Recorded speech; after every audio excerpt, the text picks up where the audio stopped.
we talked about the background is we talked about chess.com last episode. I tweeted about it because I was even more People interested love in that it. tweet, dude. That tweet had tons of engagement. It was good, and the summary of this is that we underestimated it. So chess.com gets around 200 million monthly uniques. They have 60 million registered users. Traffic has grown significantly. If I had to guess, they do at least 100 million in recurring revenue, subscription revenue. Potentially is worth $1 billion. Super fascinating company. Go ahead. What were you going to say? So we were trying to hype it, and we actually were underhyping, even though we were trying to hype it. And by the way, the guy who started, he's like an ex-Stanford guy, or the guy who owns it. There's two, I think, Stanford guys, which is cool. Like, they didn't go the same track probably as 95% of their classmates, and they're going to outperform 99% of them just by doing something really simple that the world wanted. So I started thinking about this because we talked about it. You brought it up. Cool topic, cool bit, really cool business. It really fits what we call the New Zealand type of business that Andrew Wilkinson kind of coined that phrase, which is, it's this independent thing. It has like a cult following. It's profitable. It's simple. It's not, nobody competes with it. It's like New Zealand. Nobody's going to war with chess.com. The biggest competitor, I think, is called Chess or something like that. It's basically like an open source, free, like kind of like alternative, and it's also doing extremely well. And those are like the two. But it seems like people kind of prefer chess.com. So I started thinking, okay, what's the next chess.com? What are the others? Is there a whole slew of these guys? Because I think that's where we didn't talk about last time that we should have. And so I wanted to double click in a little bit. So I started, and that's a really, really hard question. I've been thinking about it too. I only came up with like dominoes. I looked into solitaire websites. A lot of them crush. But yeah, that's a hard question to ask. So I only spent 10, 15 minutes on it, but that was enough to tell me something very interesting. So the first one that came to mind was, because here's the characteristics that you need. You need a game played by tens of millions, if not hundreds of millions of people, that is not owned by a brand. Chess works. Checkers also works, but the problem with checkers is it's so simple that it's not as like there's not as much depth to it, therefore not as much of a money made and passion around the sport.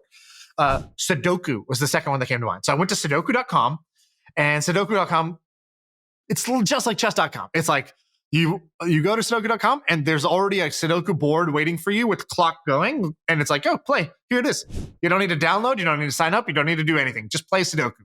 I love that. Then you scroll down a little bit and you see like this advertisement for like a mobile Sudoku app. So I clicked that. I'm like, I bet this is an amazing distribution for this app.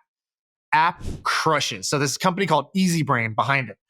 So the Sudoku app that they have has 50 million downloads on just Google Play. Forget about iPhone. That's just Google. That's just Android. So probably 100 million total lifetime downloads. The website itself gets 10 to 20 million visitors a month. So they're getting basically free traffic to their mobile apps where they're able to monetize. And EasyBrain basically they're like a mobile app developer that makes these apps. They've had over 750 million downloads lifetime of these little simple number game apps, starting with Sudoku, then like a remix of Sudoku, then like another number game if you like that one. And they just cross promote them within each other. I bet this company is crushing it. They're based in Europe, looks like.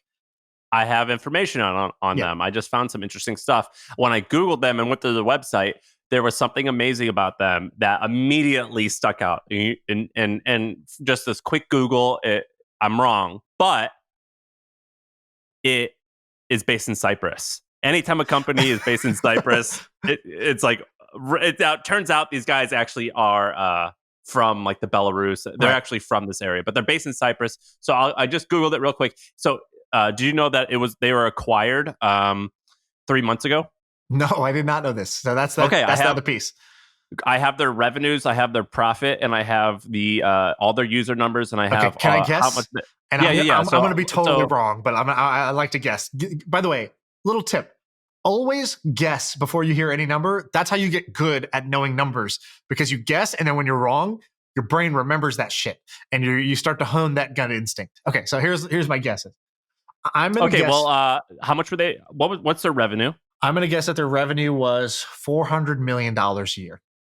Okay. What's their profit? $90 million a year. Pretty good. All right. How much were they acquired for? I'm going to guess that they were acquired for $852 million. Okay. And how many daily active users do they have across their 15 games? I'm going to say they have 25 million DAU.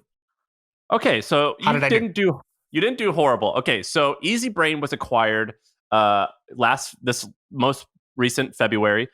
They were acquired for $640 million in stock and up to $125 million of additional consideration if they hit it. So 640. Yeah, what is that? Isn't that exactly 850? No, what's 640 plus 100 is 740 plus 25 is 765. Okay. 765. So great job. You guessed 850. Great job. You're almost there. Their revenue is in 2020 revenues were $210 million. Okay, so you were off there by half. You guessed 400 million, but their profit was 70 million. You guessed 90. Right. Pretty good.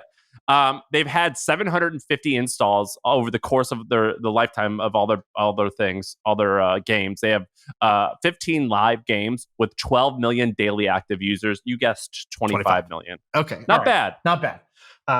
What a company. So that was the first one I thought of. And by the way, I think that there's other versions of that. Like, I don't know. Go look at Sudokuonline.com. I don't know. What's that? Like, all the things people are going to Google search. If you can get the top level domain for those, that's really interesting. So then I started looking at some others. Poker.com. So I went to poker.com, and poker.com is kind of like this crappy, just describe what you're looking at when you go to it.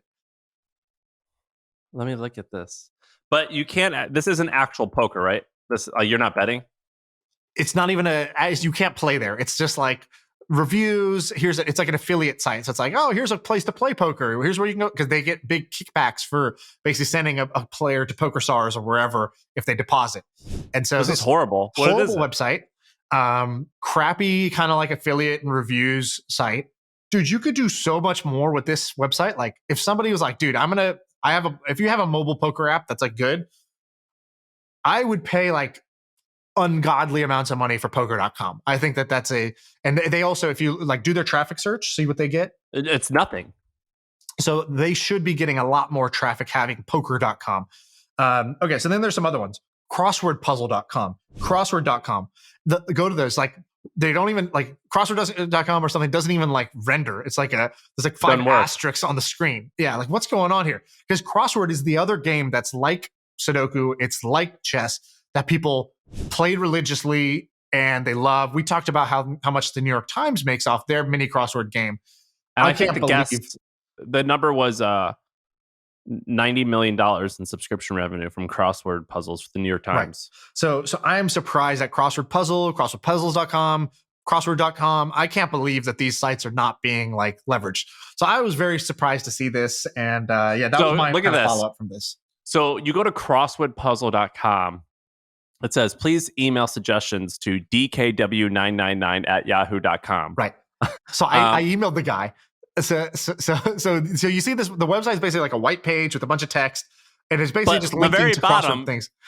The very bottom, it says, this domain is not for sale. Please do not inquire about purchasing it. All emails from anonymous or unknown companies asking me a price will be ignored. Sorry. Last updated July 2007. Right. So I emailed this guy and I was like, hey, saw your website. I think it's awesome that you're not trying to sell this, but I'm curious, why aren't you trying to sell this? And what's your, what do you want this to be? Why do you believe that it should be done this way? I'm just super curious, what's your thought process? So we'll see if he replies.